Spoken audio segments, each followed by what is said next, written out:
How's it going, everyone? This is Tricks from Meta Smash, and I want to quickly let you guys know that I'm going to be hosting a Nail the Trick Combo Mastery Seminar. There's going to be over an hour of Nail the Trick content, so if you're interested, there'll be a link in the description. And with that being said, let's get into the video.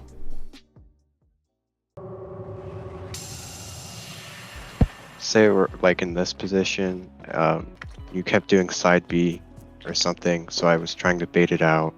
So I would like stay here to make you think you can go for it and then like dash back. And one thing when I try to do that, I feel like a lot of times my opponents will just like run up here and then it doesn't work. Now, yeah, I'm not sure, because in my head I feel like I should be dashing back to avoid like a burst option, but then I'm in the corner. So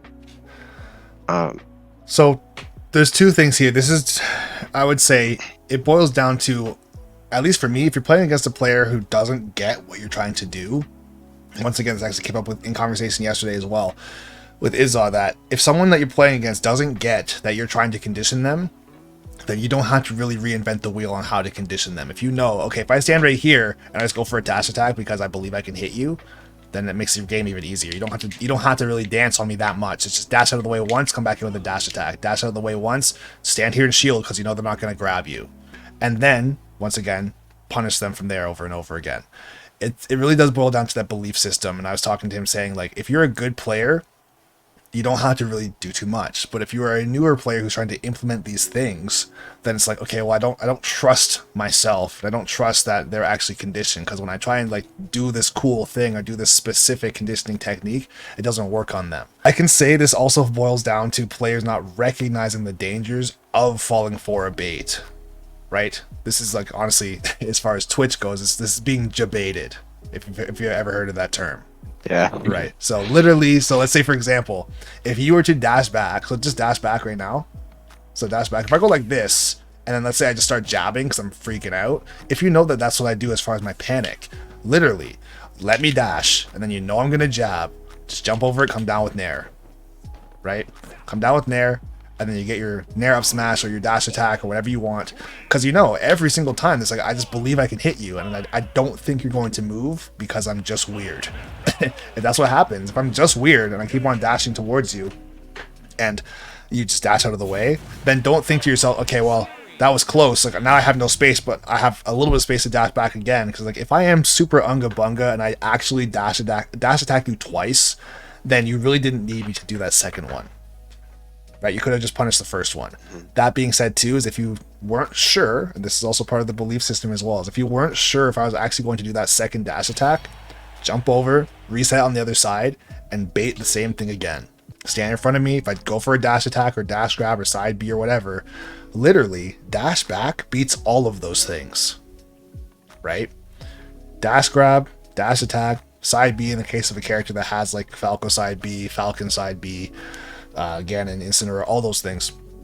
This beats everything. So what you want to do in this case is when you go for your dash back, don't be surprised when that person actually messes up. Okay?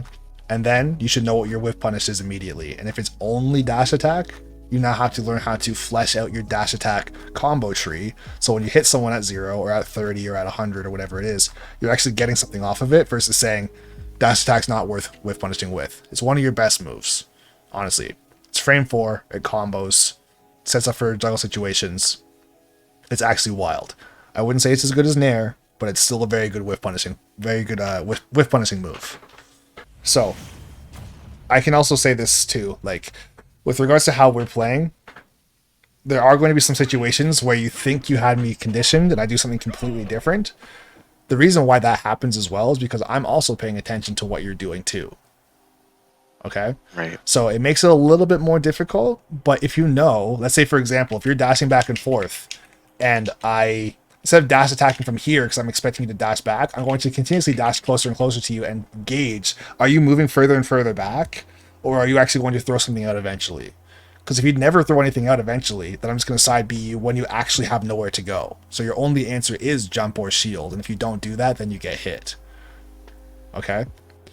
But if I am going like this, and let's say you're going for like Nair in place, like Nair into jab, or like Nair into like down tilt, if I side B, it's almost pure luck on my part if I just happen to get in between your hits.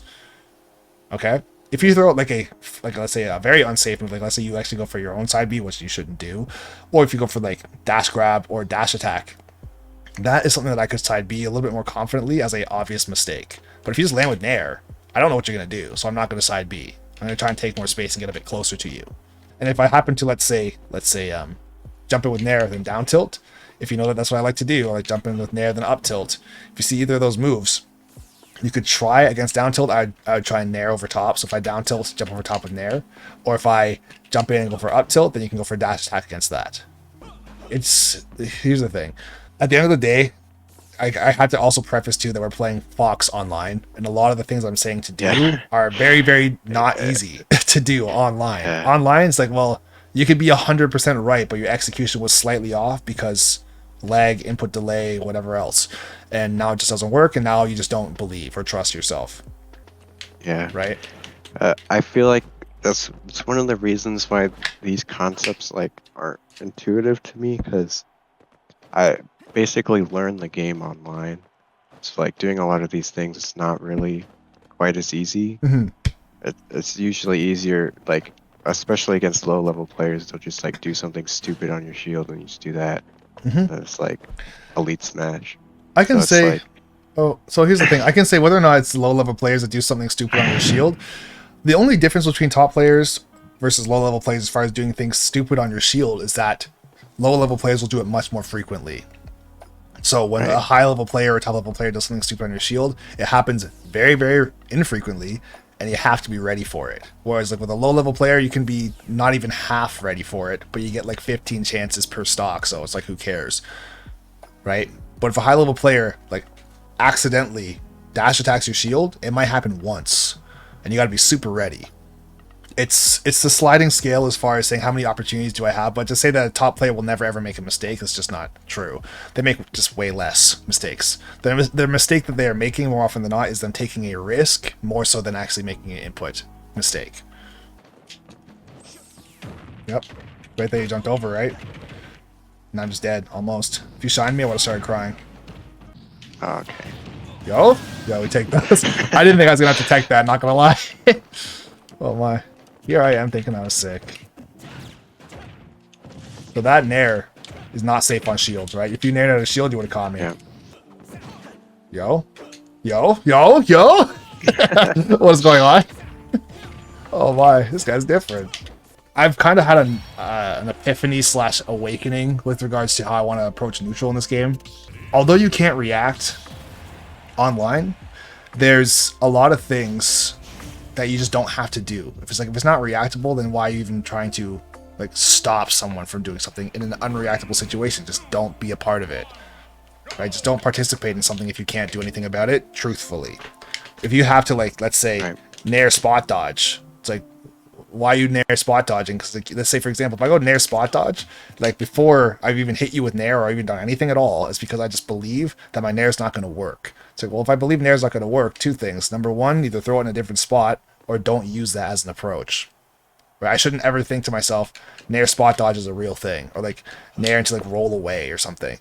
Instead of doing that, I should just be waiting, see what you do. It's like, oh, he jumped? Okay, I'll just go for fair. Or he jumped? Okay, I'll do like a rising Nair. Or he jumped into me, I'll go for like an up smash. Right? Versus saying like, I'm going to go, I don't know, Nair into down tilt or like Nair into up tilt. I'm trying to erase those things from my game entirely because they're just not worth doing. Like, why am I doing Nair into up tilt when I could just up tilt? It's like, oh, you made a mistake. I'll just forward tilt or down tilt or dash attack. Same thing for you. If you see that I'm making some sort of mistake, or let's say if you see that I'm just like jumping around in front of you, you should not be going for like Nair down tilt yourself. Even though it's a combo starter and it links, let's say if you miss the Nair, if you just run into your down tilt, you don't really want to make a living off of that. Right? Because now you're going to start auto tilting, so Nair into down tilt, and if I see that, instead of me, let's say, running into your down tilt, I can either jump over it and get a combo, or I can try to outspace the entire thing and just kill you, which is not fair, or not worth it for you to do. I think the best way to preface that is, don't play with hope in mind. As far as saying, I hope this just works. I hope Nair down tilt just hits for no reason. I hope he just runs into this. I hope he just doesn't shield. right? Whether or not I think you are playing like that or not, it doesn't really matter. It's more so moving forward. If you can erase that from your mentality as a whole, it will clean up your neutral like you wouldn't believe. Right? If I'm just going like this, I hope he doesn't shield, YOLO. It's like, no, I have to wait for you to make a mistake. Or if you're like dashing in front of me and you have not shielded for a very long time, or even flickered shield to like threaten it, if you haven't done anything like that at all, then sure, I could try inside B. But if you're like jumping and like dashing and you're throwing out nairs and you are landing with a nair into down tilt, you're probably looking for me to side B so you can catch me, because your side B will stop everything I have, basically. Or sorry, my side B will get stopped by everything that you have.